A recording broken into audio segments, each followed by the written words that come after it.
ঝিনাইদহের কালীগঞ্জে স্বৈরাচার আওয়ামী লীগ সরকারের পতনের ১ বছর পূর্তিতে বিজয় শোভাযাত্রা করেছে উপজেলা ও পৌর বিএনপি। মঙ্গলবার বিকেল ৪:৩০টার দিকে শহরের সরকারি ভূষণ স্কুল মাঠ থেকে কেন্দ্রীয় স্বেচ্ছাসেবক দলের সিনিয়র যুগ্ম সম্পাদক সাইফুল ইসলাম ফিরোজের নেতৃত্বে বিজয় শোভাযাত্রা বের করা হয়। র্যালিটি শহরের প্রধান সড়ক প্রদক্ষিণ শেষে জনতা ব্যাংক মোড়ে গিয়ে শেষ হয়। এতে ঝিনাইদহ ৪ সংসদীয় আসনের বিভিন্ন ইউনিয়ন থেকে হাজার হাজার নেতাকর্মী অংশ নেয়।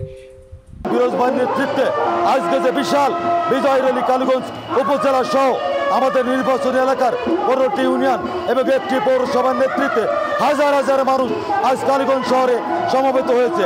এখনই আমরা আমাদের নেতা জনাব সাইফুল ইসলাম ফিরোজের নেতৃত্বে আমরা আমাদের বিজয় র্যালি অনুষ্ঠানের জন্য এগিয়ে যাব। সকলকে ধন্যবাদ।